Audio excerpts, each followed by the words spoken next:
হোল্ডেনের কাঁধের পাশ দিয়ে উঁকি মেরে দেখি ঘরের মধ্যে এক বীভৎস দৃশ্য। কর্নেলকে খুঁজতে গিয়ে এদিকটা খেয়াল করিনি। কর্নেলের হাতে হতভাগ্যদের করুণ দুর্দশা। মৃতদেহগুলি চেনা যাচ্ছে না। সাদা মাংসের স্তূপ, হাড় বেরিয়ে পড়েছে অনেক জায়গায়। এক ভয়ঙ্কর অবস্থার মুখোমুখি আমরা। নমস্কার বন্ধুরা, আমি সৌরভ, আর আপনারা শুনছেন অদ্ভুত হলেও সত্যি।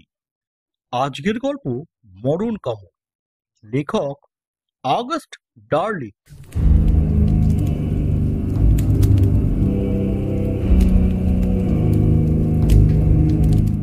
সামান্য ইতস্তত করে ডোরবেলটা বাজালাম। তারপর বহুবার আমি ভেবেছি সেই দিন ওই সময় ওখানে না গেলেই ভালো করতাম। কলিং বেল না বাজালেই ঠিক হতো। পাইন গাছের মাঝখানে ওই বিশাল পুরনো বাড়িটার ত্রিসীমানায় যদি না যেতাম কি ভালোই না হতো। কিন্তু আমি কলিং বেল বাজিয়েছিলাম এবং দরজার পাল্লা দুটো ঝপ করে খুলে গিয়েছিল আচমকাই। লম্বা হল ঘরের ছায়ায় অদূরে দাঁড়িয়েছিলেন দীর্ঘদেহ গাঢ় সবুজ রঙের কোট প্যান্ট পরা এক বয়স্ক ব্যক্তি। গাছের ছায়া দীর্ঘতর হয়ে হল ঘরের মধ্যে ঢুকে পড়েছে। তাতে হল ঘরের অন্ধকার আরো যেন গাঢ় হয়েছে। লম্বা হাত দিয়ে দরজার পাল্লা খুলে ধরে তিনি দাঁড়িয়ে, চোখের দৃষ্টিতে প্রশ্ন। জলজলে চোখে আমাকে জরিপ করছেন গভীরভাবে। আমি তাকে প্রশ্ন করলাম, বলতে পারেন কর্নেল মার্কেলানের এস্টেটটা কোথায়? অত্যন্ত নরম মসৃণ কণ্ঠে তিনি জবাব দিলেন, আমি কর্নেল মার্কেলান। আমি বললাম, আমি খবরের কাগজের কেয়ারটেকারের বিজ্ঞাপনটা দেখে এসেছি। ভেতরে আসুন। কর্নেল আহ্বান জানালেন। বাড়ির ভেতরে ঢুকলাম। কর্নেল আমাকে দরজা বন্ধ করার ইঙ্গিত দিয়ে নিচে এগিয়ে গেলেন। তারপর বিড়বিড় করে বললেন, আমার পিছনে আসুন। আলো আঁধারের মধ্যে দিয়ে আমরা যে ঘরে ঢুকলাম সেটাও অন্ধকারাচ্ছন্ন। দীর্ঘদিন অব্যবহারের চিহ্ন সর্বত্র। ধুলোর আস্তরণ, কুমোট গন্ধ বাতাসে। একটা চেয়ারে তিনি বসে আমাকেও বসতে বললেন। ঘরটা এতই অন্ধকার যে দূরে কর্নেলের মুখটাও অস্পষ্ট মনে আছে। অবয়ব আবছা, মুখ ও হাত দুটো অদ্ভুত রকমের সাদা। কর্নেল প্রশ্ন করলেন, আপনার নাম? আগে ফ্রেডরিক ব্যানক্রফট। বয়স? 27। কোন স্নায়ু দুর্বলতা কিংবা দীর্ঘস্থায়ী রোগ? আগে না। এই কাজের কোনো পূর্ব অভিজ্ঞতা? না, তবে স্কুলে শিক্ষকতা করেছি। মুহূর্তে কর্নেলের মুখে আগ্রহ ভরা আলোর ঝিলিক দেখা দিয়ে মিলিয়ে গেল। চোখের দৃষ্টি অন্যদিকে সরিয়ে নিল। বড় মুহূর্তে আমাকে জিজ্ঞেস করলেন, আপনার বাড়িতে কে কে আছেন? কেউ নেই, আমি একাই। খুব ভালো কথা। আমি এই এস্টেটের জন্য একজন শক্ত সমর্থ যুবক খুঁজছিলাম। আমার শরীরে তেমন জোর নেই, বয়সও নেই যে জায়গাটা সুন্দর করে গুছিয়ে রাখবো। ঝোপঝাড় গজিয়েছে আমার অনুপস্থিতিতে। আমার এই এস্টেট এবং কাজকর্ম সম্পর্কে প্রশ্ন করলে কিছু মনে করব না। আমি উপযুক্ত মাইনে দিতে রাজি আছি। আগে কি করতে হবে? দেখো, সমাজের অন্যদের সঙ্গে আমার মেলামেশা কম। বহির্জগতের সঙ্গে আমার যোগসূত্র হবে তুমি। আমি প্রায় বাইরে যাই। আজই তোমার প্রথম কাজ হবে পোস্টনে গিয়ে বিজ্ঞাপনের টাকা জমা দিয়ে আসা। যে বিজ্ঞাপন তোমাকে এখানে টেনে এনেছে।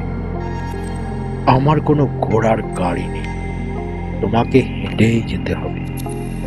তবে খুব বেশি দূর নয়। অন্য কোনো প্রার্থী চাকরির জন্য এখানে এলে তাদের ফিরিয়ে দেওয়ার দায়িত্ব তোমার। দিনের বেলা তোমাকে বাড়ি ও মাঠের দায়িত্ব নিতে হবে। এই বাড়ির বাইরে একটা চালা ঘরে তোমার কাজের প্রয়োজনীয় জিনিস পেয়ে যাবে। রাতে তুমি বাইরে বেরোলেও আমার আপত্তি নেই। তবে হয় তোমাকে সন্ধ্যে থেকে ভোর পর্যন্ত তোমার ঘরের মধ্যে থাকতে হবে, নইলে সারা রাতের মতো ঘরের বাইরে থাকতে হবে। সেক্ষেত্রে নৈশ আহার শেষ করেই তোমাকে বেরিয়ে যেতে হবে। আমি এখানে দ্বিতীয় কোনো ব্যক্তিকে নিয়োগ করিনি, তাই তোমাকে নিজের হাতে রান্না করেই খেতে হবে। কর্নেল একটু থামলেন। আমি কোনো আপত্তি করি কিনা দেখতে চাইনি। আমার এই প্রস্তাবে অসম্মত হওয়ার কোনো কারণই ছিল না, তাই চুপ করে রইলাম। কর্নেল কথা শেষ করলেন এই বলে, যদি আমার ইচ্ছা অনিচ্ছাগুলো ভালো না লাগে তাহলে মেনে নেওয়ার চেষ্টা করো। মেনে না নিলে এখনই চলে যেতে পারো। আমি বললাম, আপনার কথাগুলো আমাকে আশ্চর্য করলেও এগুলো মেনে না নেওয়ার কোনো কারণ দেখছি না। কর্নেল কোনো কথা না বলে উঠে দাঁড়ালেন। ঘরের একদিকে গিয়ে একটা আলমারির ড্রয়ার টেনে একটা প্যাকেট নিয়ে আমার দিকে বাড়িয়ে ধরে বললেন, এতে যা আছে তাতে তোমার খরচ খরচা 1 মাস স্বচ্ছন্দে চলে যাবে। টাকাটা হাতে নেওয়ার পর আমাকে তিনি আরো বললেন, আপাতত তোমার সঙ্গে লেনদেনের কথা মিটে গেল। কাজ করতে গিয়ে আমাকে বিরক্ত করবে না, নিজেই সিদ্ধান্ত নেবে, আর আমার কাজের মধ্যে নাক গলাবে না। নির্দেশ দিয়েই অন্য ঘরে যাওয়ার একটা দরজা দিয়ে তিনি অদৃশ্য হয়ে গেলেন অন্ধকারের মধ্যে। আমি জানলার কাছে গিয়ে সেটার পাল্লা খুললাম। আলো এলো। পুরনো আমলের চেয়ার, টেবিল, কার্পেট, ঘরের সবকিছুতেই অব্যবহৃত হওয়ার চিহ্ন স্পষ্ট। প্যাকেট থেকে টাকাগুলো বের করে দেখলাম সবই পুরনো আমলের নোট, বড় মাপের। বাজারে এখন এই নোট আর বেশি চলে না। ছাপা দেখলাম সবই 1907 সালের আগে মুদ্রিত। কিছুক্ষণ পর আমি বোস্টনের দিকে রওনা দিলাম হেঁটে। বোস্টন থেকে ফিরে বাড়ির সামনের দরজায় আমার ব্যাগটা রেখে কাঠের গুদাম ঘরটা দেখতে গেলাম।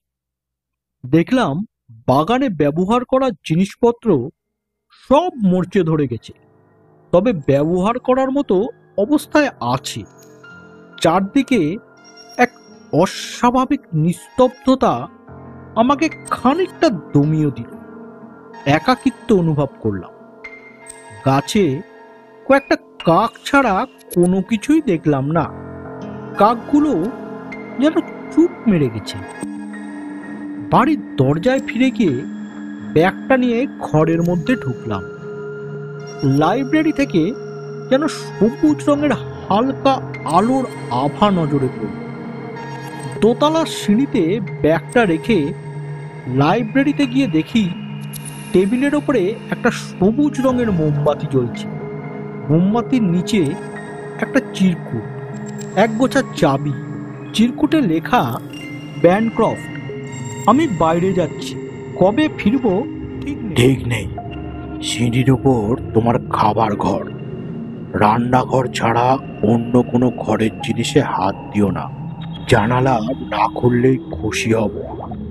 চাবি রইল, ইচ্ছা মতো তোমার কাজ করো। কর্নেল মার্কেনসন। আমার খাবার জন্য নির্দিষ্ট ঘরটা সাজানো গোছানো। সংলগ্ন বাথরুমে বৈদ্যুতিক আলোর ব্যবস্থা নেই।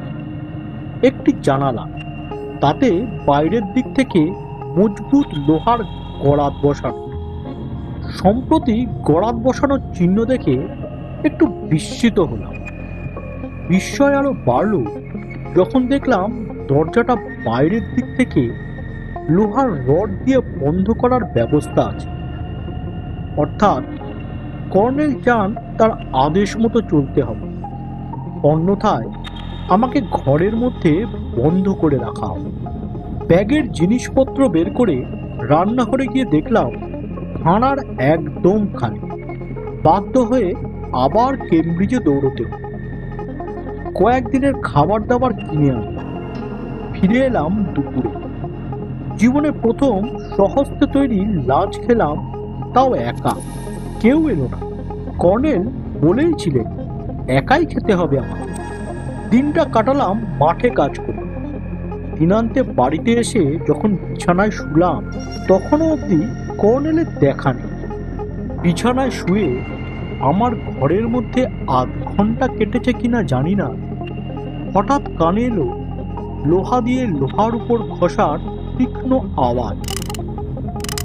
আমার ঘরের চৌকাঠের বাইরে থেকেই যেন শব্দটা আসছে। চমকে গিয়ে বিছানায় উঠে বসলাম। শব্দটা মিলিয়ে গেল।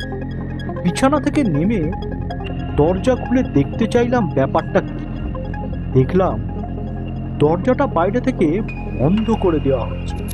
মুহূর্তে সারা শরীরে এক তরঙ্গ খেলে গেল। বিছানায় শোয়ার আগেও কি জানি কর্নেল ফিরে আসে, অন্য কেউ ঢোকেনি। তাহলে ভাবলাম কর্নেল নিশ্চয়ই ফিরে এসেছে।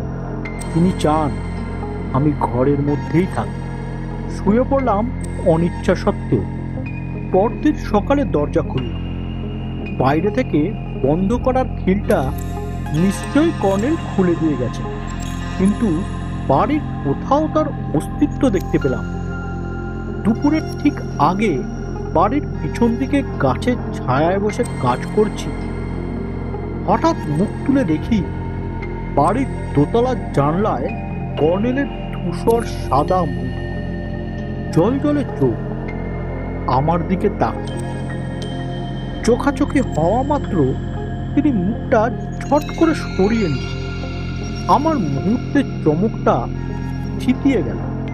যখন ভাবলাম বাড়ির পিছন দিকে কাজ করার সময় কর্নেল সামনের দরজা দিয়ে বাড়িতে ফিরে আসতে পারেন, ভাবলাম হয়তো বাড়িতে তার লুকিয়ে থাকার কোনো কারণ থাকতে পারে। কিন্তু আমার এই ভাবনার কোনো ভিত্তি নেই।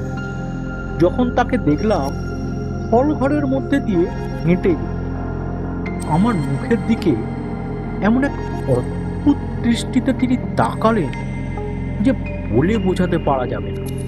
তবে ওই চাউনি দেখে আমার ভেতরটা কেঁপে উঠল। এমনিতে কর্নেলের চেহারা আভিজাত্যপূর্ণ, 60-এর ঘরে বয়স, সুগঠিত চেহারা ও কথাবার্তা শুনে তার এই অশুভ দৃষ্টিতে তাকানোর মধ্যে কোনো সঙ্গতি দেখতে পেলাম। স্বভাবতই বিষয়টি ভুলে গেলাম। সেদিন রাতে আমার ঘরে ঢোকা মাত্রই আগের রাতের মতো লোহার শব্দ শুনলাম। আমি আমল দিলাম না। ভাবলাম এটা মনিবের এক ধরনের খামখেয়ালিপনা। এইভাবেই 1 সপ্তাহ কেটে গেল। প্রায়ই আমার সঙ্গে কর্নেলের দেখা হয়। আমাদের মধ্যে কথাবার্তার বিষয় সীমাবদ্ধ থাকে। ভার্জিনিয়াতে তার কর্মজীবন, তারপর সেখান থেকে ম্যাসাচুসেটসে ফিরে আসা। এই বাড়িটি 1.5 শতাধিক বছরের পুরনো এবং মার্কেলান পরিবারের সম্পত্তি। এসব কথা জানতে পেরেছি তারই কাছ থেকে। তবে কখনোই বাড়ির বাইরে তার সঙ্গে মুখোমুখি হই। অন্যদিকে আমার কাজ ঠিক মতোই চলছে। আমি এখানে ভালোই আছি। 10ম রাতে হঠাৎ আমার ঘুম ভেঙে গেল। আমার ঘরের নিচ থেকে শব্দটা আসছিল, এক পুরুষের চিৎকার কানে। আমার তন্দ্রার ঘোরটা চটকে ভেঙে গেল। এরপরেই পুরুষ ও মহিলার সমস্বরে চিৎকার শুনলাম। তারপর শুধু গুঞ্জন কানে। যেন অনেক লোক একসঙ্গে কথা বলছে। ভাবলাম মার্কেলানের অতিথিরা এসেছে। আওয়াজ শুনতে শুনতে কখন ঘুমিয়ে পড়েছি খেয়াল নেই। সকালে উঠে সাধারণভাবে নজর করে কোথাও কর্নেলের কোনো অতিথির চিহ্ন দেখতে পেলাম। চেয়ার যেমন ছিল তেমনই রয়েছে। দরজার বাইরে মাটিতেও কোনো পায়ের ছাপ দেখতে পেলাম না। অথচ গত রাতে চিৎকার ও কথা বলার আওয়াজ আমি ভুল শুনিনি। ঘটনাটা সারাদিন আমাকে খোঁচা মারতে লাগলো। মনে পড়ল আমার নিয়োগকর্তার দেখা দেওয়া ও অন্তর্ধান হওয়া, যে অবস্থায় রাতে আমাকে ঘরের মধ্যে আটকে থাকতে হয়, কিংবা কর্নেলের অস্বস্তিকর উপস্থিতি, এ সবই আমাকে রীতিমতো দুশ্চিন্তায় ফেলে দিল। আমি ঠিক করলাম রহস্য উদ্ঘাটন করতে হবে। আমার ঘরের দরজার ছিটকিনি খোলার জন্য কপাটে সরু ফুটো করলাম। লোহার শিক দিয়ে সেটা খুলে পরীক্ষা করে নিলাম।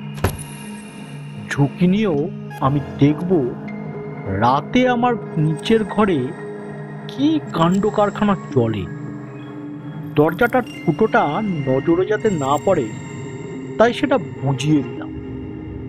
ঘরে ঢোকার কিছুক্ষণের মধ্যেই যথারীতি দরজায় লোহার ছিটকিনিটা আটকে দেওয়া হলো। আমিও উত্তেজনায় উৎকর্ণ হয়ে রইলাম, কিন্তু কোনো আওয়াজ পেলাম। দরজায় বহুক্ষণ কান পেতে দাঁড়িয়ে থাকার পর শব্দ পেলাম। অনেক লোক কথা বলছে। নিঃশব্দে ছিটকিনি খুলে বাইরে এলাম, খালি পায়ে। দরজা বন্ধ করে সিঁড়ি দিয়ে নিচে নামলাম। বসার ঘর থেকে সবুজ রঙের আলো আসছে। ওরা বসে আছে 6 জন। তাদের মধ্যে আমার মনিবটিকেও দেখতে পেলাম। বোঝা গেল তিনিই মধ্যমণি। মৃদু হাসিতে তার অচঞ্চল মুখটা বেঁকে গেছে। বাকি 5 জনেরই মুখ অস্পষ্ট। সবুজ মোমবাতির আলোতে অন্ধকার কাটছে না। একজন একটু দূরে বসেছিল। তাকে আমি দেখে কেঁপে উঠলাম ভয়ে। মনে হলো যেন ওর কোনো মুখই নেই। গুঞ্জনের উৎস খুঁজে পাওয়া গেল। কর্নেল একে একে প্রত্যেককে কিছু বলছে। আমি তার অতিথিদের জবাব শোনার জন্য কান খাড়া করে রইলাম। সিঁড়িতে দাঁড়িয়ে শুধু মনে হলো অতিথিরা কেউই স্বেচ্ছায় আসেনি। সবাই যেন ক্রুদ্ধ হয়ে আছে। তাদের মধ্যে একজন হঠাৎ চটে গিয়ে উঠে দাঁড়ালো এবং ঘর থেকে বেরিয়ে আসতে উদ্যত হল। কর্নেলকে বলতে শুনলাম, আমি হচ্ছি কর্তা। আমি না চাইলে তুমি কিছুই করতে পারবে না। যে ব্যক্তি ওই ঘর ছেড়ে বেরিয়ে আসতে চাইছে তাকে আমার খুব চেনা মনে হয়। আমি ঘরের দরজা বন্ধ করে ছিটকিনিটা বাইরে থেকে লাগিয়ে দিলাম নিঃশব্দে। ভাবতে বসলাম ওই চেনা মুখ কোথায় দেখেছি। স্মৃতি হাতড়ে খুঁজে পেলাম। সিম্ফনি হলে এক শনিবার সন্ধ্যায় গানের আসরে আমারই উল্টো দিকে বসেছিলেন ডাক্তার মার্লিন গ্রান্ট, হার্ভার্ড বিশ্ববিদ্যালয়ে পদার্থবিদ্যার অধ্যাপক। কিন্তু গ্রান্ট তো মৃত। 3 মাস আগে অ্যানিস্কোয়ামে ছুটি কাটাতে গিয়ে জলে ডুবে মৃত্যু হয়েছে তার। ঘুরতে আমার মাথা থেকে পা পর্যন্ত একটা তীব্র ভয়ের ঢেউ খেলে গেল। সাংঘাতিক কাণ্ড। মৃত ডাক্তার গ্রান্ট নিচে কর্নেলের ড্রয়িং রুমে উত্তেজনায় বিছানা থেকে উঠে দাঁড়ালাম। সেই রাতে আর ঘুম হলো না। সকালে আমি বাড়ির সামনের রাস্তার ধুলোতে পদচিহ্ন খুঁজলাম, কিন্তু কিছুই দেখতে পেলাম না। অথচ এই বাড়িতে অতিথিরা এসেছিল গত রাতে। আমার বিস্ময় বাড়তেই থাকল। আমি ডাক্তার গ্রান্টকে গত রাতে ঠিক দেখেছি তো? আর একটা চিন্তা হঠাৎ আমাকে গ্রাস করল। বাকি যারা এসেছিল সবাই মৃত নয় তো গ্রান্টের মতো? আমি মনের মধ্যে ভীতিটা দূরে ঠেলে সরিয়ে দিলাম। যদিও গত রাতের ঘটনাটা ভুলতে পারলাম। সেই দিন আমি সোজা বোস্টনে গেলাম। উদ্দেশ্য কর্নেলের অতীত খুঁজে বের করা। সংবাদপত্রের লাইব্রেরি ও সরকারি নথিপত্র ঘেঁটে দেখলাম মার্কেসানের নাম রবার্ট ক্রফোর্ড মার্কেসান, হার্ভার্ডের অধ্যাপক। তিনি দাবি করেছিলেন মৃত ব্যক্তিকে বাঁচিয়ে তুলতে পারেন, কিন্তু হার্ভার্ডে তার সহকর্মীরা সেই দাবি ফলপ্রসূ হতে দেন। তাকে হার্ভার্ড থেকে তাড়িয়ে দেওয়া হয়। কালক্রমে তার সেই দাবির কথা সবাই ভুলে যান। তিনি সম্মানসূচক কর্নেল উপাধি পান বিশ্ববিদ্যালয় থেকে এবং ভার্জিনির থেকে অবসর নেন। বর্তমানে তার কর্মপরিধি এবং অবস্থান অজানা। গত রাতের ঘটনার সঙ্গে সত্য জানা তথ্য মেলাবার চেষ্টা করলাম। ওই বাড়িতে ফেরার কথা মনে পড়তেই ভিতর থেকে ওখানে যাওয়ার কোনো সাড়া পেলাম না। তবু শেষ পর্যন্ত অনিচ্ছা সত্ত্বেও বিকালের দিকে ওই পথে পা বাড়ালাম। সেদিন রাতেও জেগে রইলাম। দরজা বন্ধ হওয়ার কিছুক্ষণ পরেই সেটা খুলে ফেললাম। নিচে হল ঘরে দেখলাম কেউ নেই। বাড়ির পিছনের দরজা যেন হালকাভাবে বন্ধ করার আওয়াজ শুনতে পেলাম। দ্রুত সিঁড়ি দিয়ে নিচে নেমে সাবধানে দরজা খুলে দেখি সন্ধ্যার আবছা আলো আঁধারে কর্নেলের মূর্তিটা দূরে মিলিয়ে যাচ্ছে। গাছের মধ্যে দিয়ে তিনি এগিয়ে যাচ্ছেন কেমব্রিজের দিকে। যদি তিনি শহরেই যেতে চান তাহলে এই ঘুরপথ ধরলেন কেন? এক মুহূর্ত ভেবে নিয়ে আমি তাকে অনুসরণ করলাম। পিছু নেওয়ার সুবিধা হয়েছে ঝোপঝাড় থাকায়। অন্ধকারও ঘনিয়ে আসছে। কর্নেল তার বয়সের তুলনায় দ্রুত এগিয়ে চলেছেন। তিনি হাঁটছেন না, যেন উড়িয়ে যাচ্ছেন। তার সঙ্গে আমার দূরত্ব বেড়েই চলল। সরু পথ ছেড়ে দিয়ে তিনি হঠাৎ বাঁ দিকে বাঁক নিলেন। আধ মাইল এগোবার পর বাঁকের মুখে এসে দেখি তিনি উধাও হয়ে গেছেন। এদিকে তো কোথাও যাবার জায়গা নেই, একমাত্র মাউন্ট আউবার্ন কবরস্থান ছাড়া। কয়েক কদম এগিয়ে কবরস্থানের গেট। লোহার গেটের ফাঁক দিয়ে দেখলাম মার্কেলান সেখানে। কবরস্থানের মাঝখান দিয়ে তিনি এগিয়ে যাচ্ছেন। ভিতরে ঢুকতে গিয়ে দেখি গেট তালা বন্ধ। গেটের একটা রড ভাঙা। সেই ফোকর দিয়ে একজন শীর্ণকায় লোক ঢুকতে পারে, কিন্তু কর্নেল কিভাবে, তাও এত দ্রুততার সঙ্গে?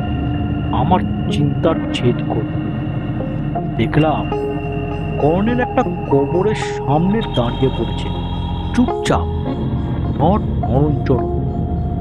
একটু পরে তিনি অস্পষ্ট স্বরে কিছু বলতে শুরু করলেন। তাকে অশুভ প্রেতাত্মার মতো মনে হল। সর্বাঙ্গে আমার ভয় কাঁটা দিয়ে উঠল। পাশের দেওয়ালে ঠেস দিয়ে কাঁপুনি থামাবার চেষ্টা করলাম। তারপরই চোখের সামনে সেই অদ্ভুত ঘটনা ঘটল। মার্কেলান অবিরাম বিড়বিড় করে যাচ্ছে। একটু পরে একটা উজ্জ্বল আভার মতো গোলাকার বস্তু কবরের সামনে নড়াচড়া করতে লাগলো। প্রথমে আবছা, তারপর যেটা ঘন হতে লাগলো, যেটা একটা অবয়ব ধারণ করল। অবয়বের রং এখন কালো। সেটা একটা মানুষের চেহারা নিয়ে মার্কেলানের পাশে দাঁড়ানো। সবটাই ঘটলো 1 মিনিটের মধ্যে। একইভাবে মার্কেলান আর একটা কবরের সামনে দাঁড়িয়ে বিড়বিড় করলেন। এবার একজন পিলা বের হয়ে এলো। দুজনই মার্কেলানের পিছন পিছন যেন উড়ে চলল। আমি আর ওখানে দাঁড়ালাম না, ছুটে বাড়িতে ফিরে এলাম। ঘরের মধ্যে এসে দরজা বন্ধ করে দিলাম। ভাবলাম এখনই এখান থেকে পালিয়ে যাই। ভয় পেলাম কর্নেল যদি সন্দেহ করে তাহলে তিনি আমার পিছু ধাওয়া করে শহর পর্যন্ত যাবেন। কিন্তু আমার ঘরের নিচে তোদের সভা চলছে, এই ভাবনা নিয়ে আমার কিছুতেই ঘুম আসবে না। ব্যাগ থেকে দুটো ঘুমের ট্যাবলেট খেয়ে নিলাম। নরম গুলজারের শব্দ কিছুক্ষণের মধ্যে চলে গেল। দু চোখ ভোরে ঘুম নেমে এলো। সকালে উঠে আমি মত পাল্টে ফেললাম। ভেবেছিলাম কর্নেলের সঙ্গে দেখা করে বিদায় নেব। তা না করে আমি ঠিক করলাম মার্কেলানের এই অদ্ভুত শক্তির অপব্যবহার বন্ধ করতে হবে। আমি কেমব্রিজ রওনা দিই। ঠিক করলাম সেখানে গিয়ে বিজ্ঞানের অধ্যাপক কার্ল হোল্ডেনের সঙ্গে আমি দেখা করব। মার্কেসানের কেলেঙ্কারির ঘটনায় জড়িয়েছিল তার নাম। আমি তার অধীনে কিছুদিন কাজ করেছি। তিনি আমাকে সাদরে স্বাগত জানান। আমি তাকে সব খুলে বললাম। তার মুখ বিবর্ণ হয়ে উঠল। তিনি বললেন, তুমি নিশ্চয়ই অধ্যাপক মার্কেলানের কথা বলছো না? আমি বললাম, তিনি এখন নিজেকে কর্নেল বলে উল্লেখ করেন। হোল্ডেন বললেন, তুমি তার চেহারার বিবরণ দিতে পারো? আমি বর্ণনা দিতে হোল্ডেন মাথা নাড়তে নাড়তে রীতিমতো উত্তেজিত হয়ে পড়লেন। বললেন, এটা কি করে সম্ভব? অবিশ্বাস্য! এটা হতে পারে না।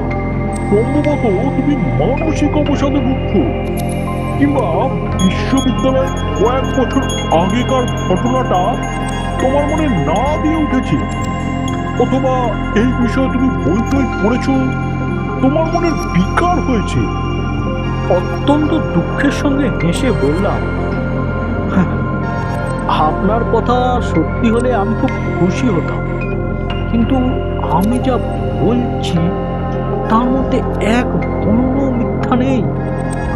বললেন, আমার কথায় খুব যে একটা অবিশ্বাস করছেন তা মনে হলো। তিনি মুখে বিড়বিড় করে টেলিগ্রাম পাঠানোর কথা বলতে বলতে ঘর থেকে বেরিয়ে একটা টেলিগ্রাম করতে হবে দেখছি। যখন ফিরে এলেন দেখলাম তিনি খানিকটা শান্ত। তিনি বসে আমার কাছ থেকে আবার আগাগোড়া সব শুনতে চাইলেন। সব শোনার পর তিনি আমার দেখা ঘটনাটাকে কল্পনা বলে উড়িয়ে দিতে পারলেন না বটে, কিন্তু এটাকে কাল্পনিক ও পাগলামির মাঝামাঝি পর্যায়ে ফেলার চেষ্টা করলেন। আমি বললাম, অবিশ্বাস্য মনে হলে আপনি আমার সঙ্গে চলুন, আজ রাতে সব দেখবেন নিজের চোখে। এখন আপনার মনে হচ্ছে আমি পাগল, কিন্তু রাতে ওখানে গেলে আপনার সন্দেহে নিরসন হবে। সেই সময় হোল্ডেনের হাতে একটি তার বার্তা এসে পৌঁছালো। সেটা পড়তেই তার মুখের রং পাল্টে গেল, চোখ বুজিয়ে ফেললেন। তারপর আমাকে বললেন, আমি তোমার সঙ্গে যাব। একথা বলে তিনি আমার দিকে টেলিগ্রামটা বাড়িয়ে ধরলেন। বললেন, পড়ে দেখো, আমি এটাই সন্দেহ করছিলাম। টেলিগ্রামটা নিয়ে পড়লাম। তাতে লেখা আছে, 3 বছর আগে কর্নেল মার্কেলান মারা গেছেন। কেমব্রিজের বাইরে তাদের এস্টেটে তাকে কবরস্থ করা হয়েছে। আমি গলা উঁচু করে বললাম, অসম্ভব মনে হলেও আমার জানা উচিত ছিল। সেভাবে কর্নেলকে অন্ধকারে নিঃশব্দে চলাফেরা করতে, দেওয়ালের মধ্যে মুটিয়ে যেতে দেখেছি, কিংবা রাস্তায় কোনো পায়ের চিহ্ন পড়তে দেখিনি। তাতে আগেই আমার বোঝা উচিত ছিল। কিন্তু এখন আমরা কি করতে পারি? এক মৃত ব্যক্তিকে কিভাবে খুঁজব? অধ্যাপক হোল্ডেন বললেন, অপেক্ষা করো, ধৈর্য ধরো। আগে তার ওই বাড়িতে কি ঘটছে আমাকে দেখতে দাও। আমি কর্নেলের বাড়িতে টেলিফোন করলাম। কয়েকবার রিং হওয়ার পর আমার নিয়োগকর্তার কণ্ঠস্বর শুনতে পেলাম। হ্যালো। আমি তাকে বললাম, আজ রাতে আমার সঙ্গে এক পুরনো বন্ধু থাকতে চাই, আপনার অনুমতি চাই। আচ্ছা, ঠিক আছে। তিনি যেন নিতান্ত অনিচ্ছা সত্ত্বেও অনুমতি দিলেন। সন্ধ্যায় কেমব্রিজে ডিনার খেয়ে আমরা দুজনে মার্কেলানের এস্টেটে পৌঁছালাম। আমরা সোজা আমার ঘরে গেলাম। কর্নেলের দেখা পেলাম না কোথাও, তবে এখনো আমার শোবার সময় হয়নি।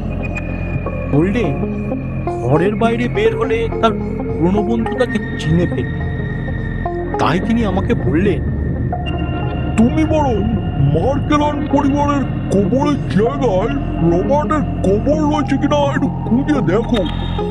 বাড়ির পিছনে জ্বালাঘর, পাশে একদিকে কবরস্থান, ঝোপ জঙ্গল ভরা জায়গা। আমি জানলা দিয়ে চারপাশ দেখে নিয়ে সতর্কভাবে এখানে এসেছি। কবরের দরজা খুলে দেওয়ালের একদিকে মার্কেলান পরিবারের মৃত সদস্যদের নাম পাথরে খোদাই করা রয়েছে দেখলাম, কিন্তু কোথাও রবার্ট মার্কেলানের নাম ও কপি দেখতে পেলাম না। ফিরে আসার উপক্রম করতে হঠাৎ নজরে পড়ল এক পাশে মেঝের উপর একটা পাথরে খোদাই নামের ফলক। তাতে লেখা, রবার্ট ক্রফোর্ড মার্কেলান, জন্ম 17 মে 1867, মৃত্যু 7 এপ্রিল 1929। কিন্তু সেখানে কোনো কফিন নেই, অর্থাৎ কফিনটা এস্টেটের অন্যত্র কোথাও সরিয়ে ফেলা হয়েছে। আমার নির্দিষ্ট ঘরে ফিরে হোল্ডেনকে বললাম, এস্টেটের সর্বত্র খুঁজে দেখতে হবে কফিনটা কোথায়। অধ্যাপক বললেন, কফিনটা এই বাড়ির কোথাও খুঁজে পাওয়া যাবে, কারণ লুকানোর পক্ষে এই বাড়িটা আদর্শ স্থান। আমরা চুপচাপ ঘরের মধ্যে বসে কিছুক্ষণের মধ্যে বাইরে থেকে দরজায় ছিটকি লাগাবার আওয়াজ পাওয়া গেল। অধ্যাপক হোল্ডেন আমার বিবৃত ঘটনার প্রথম প্রমাণ পেলেন। দেখলাম তিনিও বিশ্বাস করতে শুরু করেছেন। আমরা পায়ের জুতো খুলে চুপ করে অপেক্ষা করতে লাগলাম। সময়ও কাটতে লাগলো। ঘরে ঢোকার ঠিক ঘন্টা পরে নিচ থেকে নানা কণ্ঠস্বর কানে। আমি দরজার ছিটকিনি খুললাম। দুজনে হল ঘরের ভিতর দিয়ে সিঁড়ি দিয়ে সাবধানে নিচে নামল।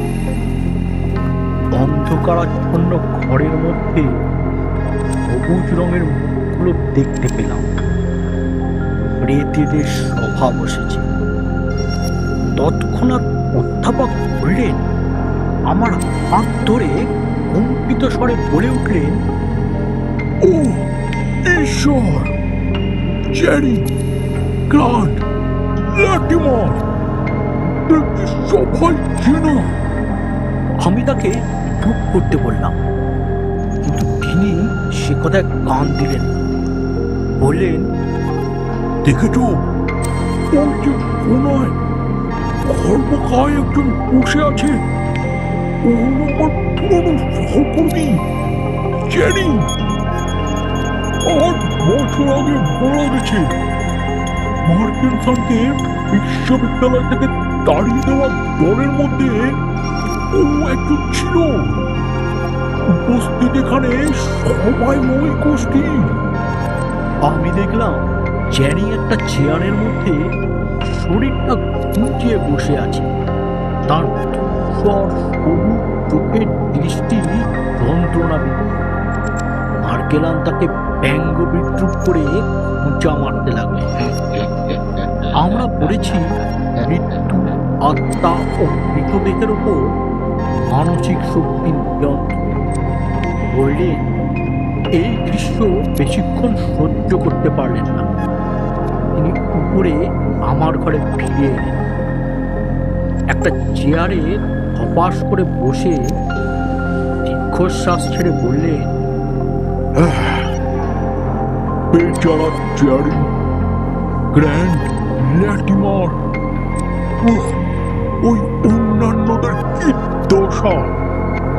না, এটা বন্ধ করতেই হবে ব্যানক্রফট। আমি প্রশ্ন করলাম, কিন্তু কিভাবে? হোল্ডেন বললেন, আমাদের খুঁজে বের করতে হবে মার্কেলনের মৃতদেহ এবং সেটা ধ্বংস করতে হবে। কে বিশ্বাস করবে যে সে এমন কোনো ম্যাজিক কিংবা বৈজ্ঞানিক ক্ষমতা অর্জন করেছিল যার সাহায্যে মৃত ব্যক্তিকে নিয়ন্ত্রণ করা যায়? সে করতে গিয়ে মৃতদেহ বাইরে পার করে আনে। সম্ভবত সম্মোহন শক্তির সাহায্যে এটা বিশ্বাস করা কঠিন, কিন্তু মার্কেলন একটা ক্ষেত্রে প্রমাণ করেছে যে তার কথাই সত্যি। মৃত্যুর পর মৃতের আত্মা পৃথিবীর বাইরে কোথাও না কোথাও থাকে। আচমকা নিচ থেকে আর্তচিৎকার শোনা গেল। আমরা পরস্পর চোখাচোখি করলাম। হোল্ডেন বললেন, চলো, আমাদের এখনই কাজে নেমে পড়া দরকার। আর দেরি করা ঠিক হবে না। সারা রাত এই অর্থহীন অত্যাচার বসে বসে শোনার কোনো মানে হয় না। আমি তাকে নিরন্ত করে বললাম, কিন্তু মার্কেলান আমাদের চিনে ফেলবে। তাতে ক্ষতি নেই। জীবিতদের ওপর মার্কেলনের ক্ষমতা কোনো প্রভাব ফেলবে না। সে শুধু মৃতদেরই মাস্টার, তাদের ওঠবোস করাতে পারে। হোল্ডেন ঝট করে উঠে ঘরের আলোটা হাতে নিয়ে সশব্দে দরজা খুলে নিচে চলল। উপর থেকে দেখলাম মার্কেলান দরজা খোলার শব্দ শুনে বাইরে বেরিয়ে এসেছে। আমি ইতস্তত করলাম, কিন্তু হোল্ডেন গট গট শব্দে আলো দোলাতে দোলাতে নিচে নামতে লাগল। তার চোখ দুটো উত্তেজনায় জলজল করছে। ড্রয়িং রুমের চৌকাঠে দুজন মুখোমুখি, একজন জীবিত এবং অন্যজন মৃত্যু। কর্নেল ল্যাম্পের উজ্জ্বল আলো থেকে মুখ লুকাতে চাইলেন। তিনি প্রথম কথা বললেন, বললেন, আচ্ছা, ব্যানক্রফটই তাহলে তোমাকে এখানে এনেছে। কর্কশ কণ্ঠে হোল্ডেন জবাব দিলেন, তোমার সব নক্কারজনক কাজ খতম করতে এসেছি। একথা বলার সঙ্গে সঙ্গে হ্যারিকেনের আলোটা কর্নেলের মুখে ছুঁড়ে মারার চেষ্টা করলেন হোল্ডেন। মার্কেলান পিছিয়ে গেলেন। মার্কেলন, তুমি চিরদিন অন্ধকারই পছন্দ করে এসেছো। এবার তোমাকে চিরতরে অন্ধকারে ঠেলে পাঠাবার ব্যবস্থা করব। আলো দোলাতে দোলাতে হোল্ডেন এগিয়ে যাওয়ার সঙ্গে সঙ্গে কর্নেলও পিছোতে লাগল। এক সময় তিনি দুটো বইয়ের আলমারি সরু ফাঁকে মিলিয়ে গেলেন। হোল্ডেন তাকে ধামা করে লাফ দিয়ে পাশের ঘরে পৌঁছালেন, কিন্তু সেখানেও কর্নেলের কোনো চিহ্ন নেই। আমিও তার পিছু পিছু গেলাম। হোল্ডেন বললেন, খাবার কিছু নেই, এই বাড়ির মধ্যেই কোথাও সে আছে। খুঁজে বের করে ওর এই অস্তিত্ব বিনষ্ট করতেই হবে। একে একে আমরা বাড়ির আনাচে কানাচে সর্বত্র খুঁজে দেখলাম, কিন্তু তার টিকির সন্ধান পেলাম না। রিভলভারটা আমার সঙ্গে নিয়েছি। সব জায়গা ঘুরে এসে ফের ড্রয়িং রুমে হাজির হলাম। এতক্ষণে পূর্ব দিক ফর্সা হতে শুরু করেছে। আমাদের অনুসন্ধানের কাজ আরো সুবিধাজনক হবে দিনের আলো। ড্রয়িং রুমে আগে হোল্ডেন ঢুকলেন, আমি পিছন পিছন। চৌকাঠে দাঁড়িয়ে হোল্ডেন টিকট চিৎকার করে উঠল। ও হোল্ডেনের কাঁধের পাশ দিয়ে উঁকি মেরে দেখি ঘরের মধ্যে এক বিভৎস দৃশ্য। কর্নেলকে খুঁজতে গিয়ে এদিকটা খেয়াল করি। কর্নেলের হাতে হতভাগ্যদের করুণ দুর্দশা। মৃতদেহগুলি চেনা যাচ্ছে না। সাদা মাংসের স্তূপ, হাড় বেরিয়ে পড়েছে অনেক জায়গায়। এক ভয়ঙ্কর অবস্থার মুখোমুখি আমরা। হোল্ডেন বললেন, ও ঈশ্বর, এই মৃতদেহগুলোকে কিভাবে আবার কবরে ফিরিয়ে দেওয়া যাবে? এটা অসম্ভব কাজ। অন্যদের সব ঘটনা বলেও বোঝানো যাবে না। ওকে আমাদের খুঁজে বের করতেই হবে। বিস্ফারিত চোখে হোল্ডেন বললেন। আমি বললাম, আমরা সর্বত্র খুঁজে দেখলাম তো। হোল্ডেন একটু ভেবে নিয়ে আবার বললেন, না, আমরা সব জায়গা দেখিনি। জঙ্গলের পিছনে কাঠের যে গুদাম ঘর আছে, সেই জায়গাটা দেখতে হবে। দরজা খুলে তিনি এগিয়ে গেলেন। গুদাম ঘরে কাঠের মোটা টুকরোগুলো হাত দিয়ে সরাতে আরম্ভ করলেন। মুখে বললেন,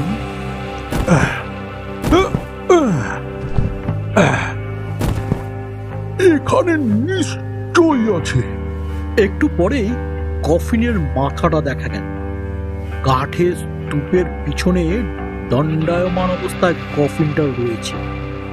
দুজনে হাত লাগিয়ে কাঠগুলো সরিয়ে জায়গাটা খালি করলাম। কিন্তু এবার সবচেয়ে কঠিন কাজ বাকি। অধ্যাপক হোল্ডেনও ইতস্তত করলেন খানিকটা। আমাদের একমাত্র আক্রমণের অস্ত্রটা দেওয়ালে ঠেস দেওয়া আছে, একটা পুরনো কুরু।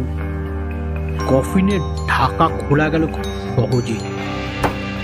ভিতরে মার্কেলানের মৃতদেহ, কালো রঙের কোট প্যান্ট পরা দেহ, শায়িত, কালো রং, খানিকটা সবুজ হয়ে উঠেছে। মুখের রং ধূসর সাদা। মুখ ও ভাঙা গালটা বসে গেছে। চোখ দুটো বোঝা। হালকা ওষুধের গন্ধ আসছে কফির থেকে।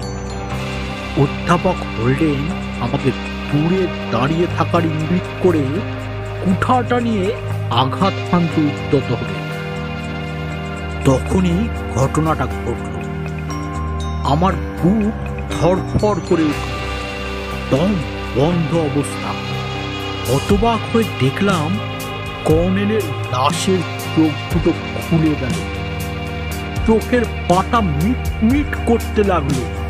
মুখের এক পাশটা নড়তে লাগলো। একটা হাত সামান্য নড়ে উঠল। মৃতদেহটা চোখের সামনে জীবন্ত হয়ে উঠল ধীরে ধীরে। হোল্ডেনের উরুলটা তখন বাতাস কেটে মার্কেলানের দেহ থেকে এক হাত দ্রুত বেগে নামছে আঘাত হানতে।